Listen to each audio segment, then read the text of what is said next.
All right, so I'm actually now sitting in the control room for what is going to be an X-energy reactor, the SMR they're having. And I'm sitting here with Miriam D'Onofrio, which is working with X-energy. And Miriam, what are you doing in X-energy? Sure. Well, this is my second official month on the job. I am the Senior Director for International Market Development and Policy, so I get to bring delegations like you from all over the world to come and learn about our technology, to meet our engineers and our business development folks, and tour around our facilities like this to really get a sense of familiarity with the technology and build the same kind of passion that you see in me and in all of the other people who work here, not for just necessarily like our company, but for the entire field. I mean, I think it really represents the future of what the nuclear industry could be. Yeah, exactly. Now, just briefly touching on, I know that you actually your former job was in the White House, and because of the presidential election, you ended up getting over to X-energy. Why did you choose X-energy?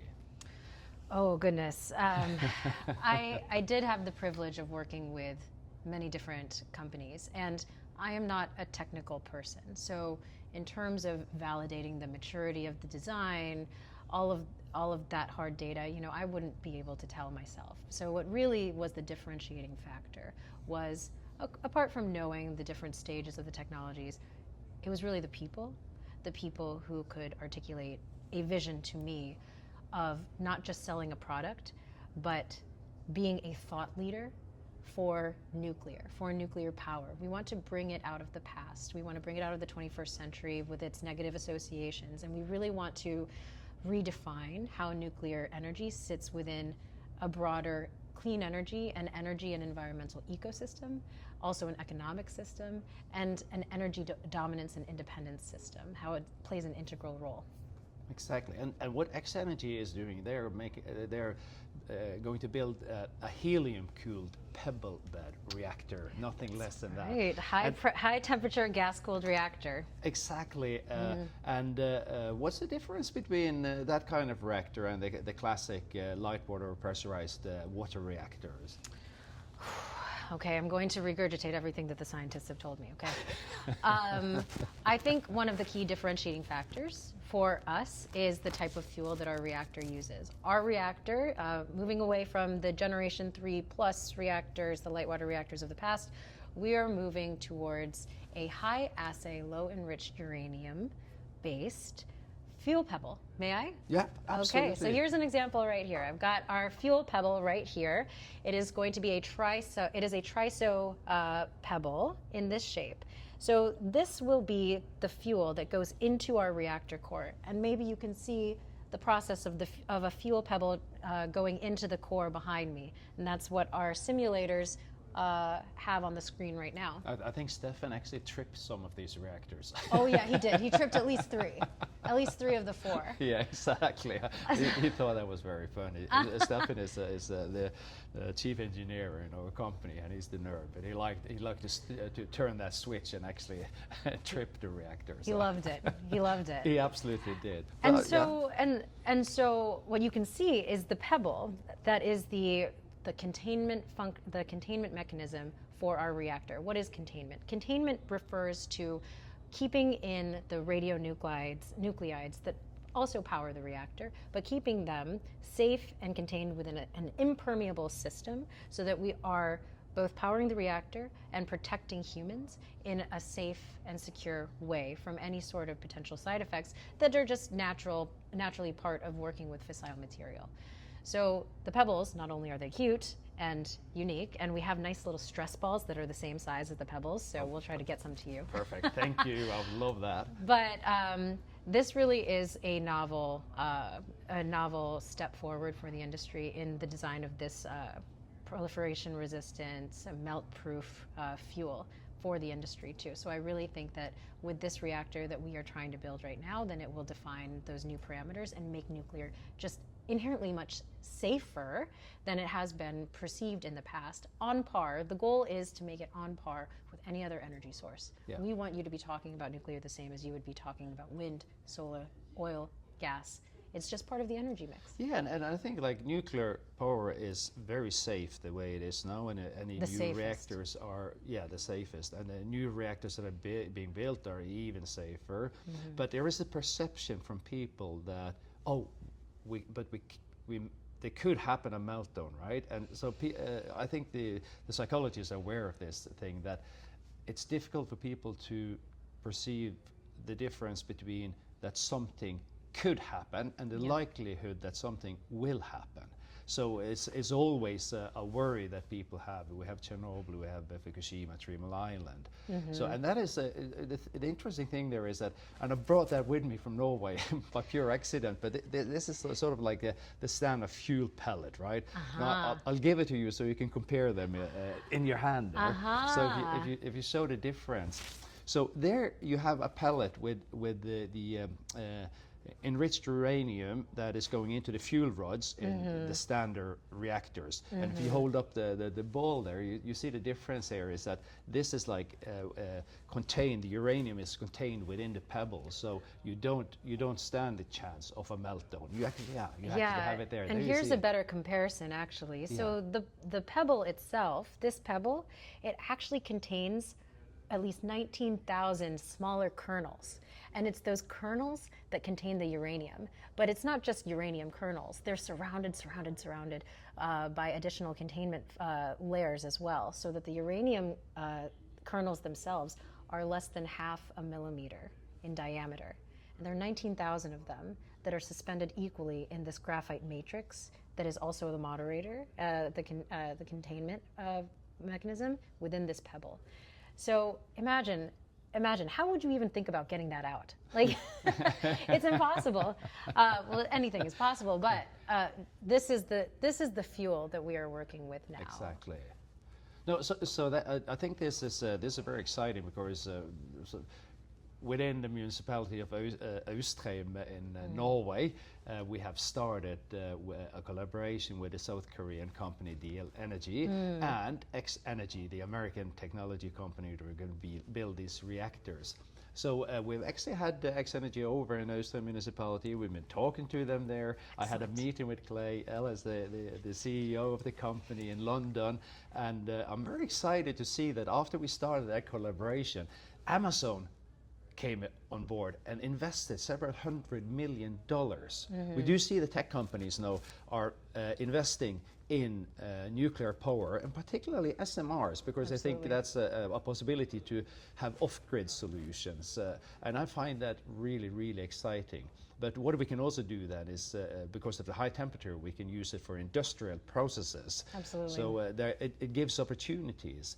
But if you have, how much electrical power do you get from one of these reactors? Is it 77 megawatt electric? About exactly. Yeah. So it's about 80 megawatts for one of our reactors. And the most economical configuration that we assessed is to sell them in packs of 4 clusters, and then to scale up your plant in groups of 4. So the first site that we are building in Texas will be a 4-pack each of reactors. Each reactor has about 80 megawatts generation capacity for electricity, and then 200 megawatts in thermal. I believe that's the unit, right? So that altogether you could generate 80 megawatts in thermal, 320 megawatts electricity.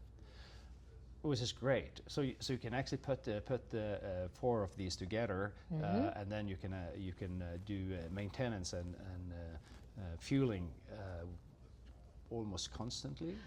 Constant refueling, constant online refueling. So a big difference again between our reactors and some of the traditional reactors is that traditional reactors, they have to be taken offline for refueling every 18 to 24 months about.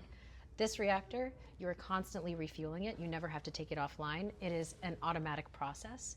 So you can see the pebbles sort of circulating around. In our core, in the one reactor core, we have over 200,000 of these pebbles, and they're constantly being assessed through a fuel handling system. The pebbles will, once they cycle through the core, it takes about 6 months on average for one cycle. It'll go down through our fuel handling system. I'm being very reductive, right? We'll have to do a segment with an actual engineer. It'll cycle through our fuel handling system, which will assess what the burn-up rate is of the fissile materials within the pebble. If the Pebble as a whole has reached its burn up rate, then it'll go down a chute whoop, into disposal. Or if not, it hasn't reached its target burn up rate yet, threshold, its burn up target, excuse me, then it'll be cycled back into the core. Exactly. And all of that happens automatically. And that's why you can do continuous operations. Operations. Which I think is a huge benefit when you're talking off-grid solutions. But this would be, I understand that this is perfect for a setup, for instance, with data centers and with electricity needs that come now with artificial intelligence. I totally understand why Amazon would invest in something like that, but it's really exciting that they invested in the same company that we already have a collaboration with in Norway. Lucky for you, you were ahead of the game, weren't you? Yeah, exactly. Although I do think there has been talks that we didn't know about for probably a long time between X-Energy and Amazon. So. Well, all of the big tech companies are scrambling for clean energy. You know, they themselves, they want clean energy solutions. And actually, recently there was a call for public comments on an AI action plan in the US government. So our White House, our executive branch, they issued out this call for public comment on what should be encompassed in an AI action plan. There were over 10,000 public comments that were submitted as part of this. Of the ones pertaining to energy, nuclear and specifically small modular reactors were by far the most frequent mentions and call-outs for the energy needs for the AI sector. So as we comb through, as our government combs through these 10,000 comments and looks specifically about the energy portion of an AI deployment action plan, we really hope to see nuclear fundamentally paired with this because the opportunities and the complementarities are so obvious. So with Amazon on board, how many people are you in X-Energy today in total? Oh, I think we're around 500 right now in this May 2025. We have a target to ramp up hiring to hit at least 800 by the end of this year.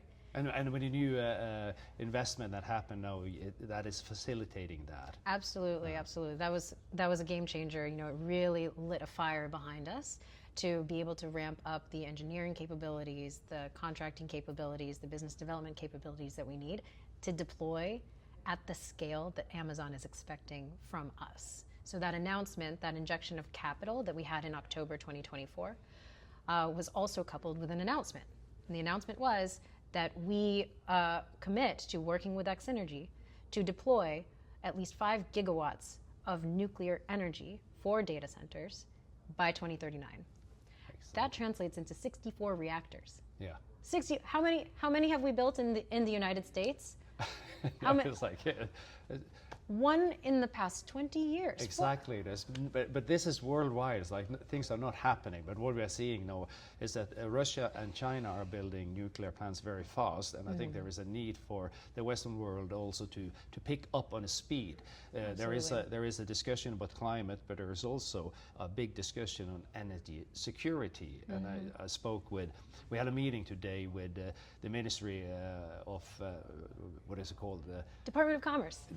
We were in Department of Commerce, but there were DOE, Department of Energy was there, the State Department was there, and we talked to a lot of these really important players. The National Regulatory Center, is that what was it? The NRC, and or NRC, Nuclear Regulatory Commission. Exactly, they were there, and their idea was essentially that the U.S. is concerned about 3 things. It's the cost of the system cost of electricity, right? So they're not only concerned about what the break-even prices for the company that is producing it or building these things. They're also concerned about how the whole system with infrastructure around it is.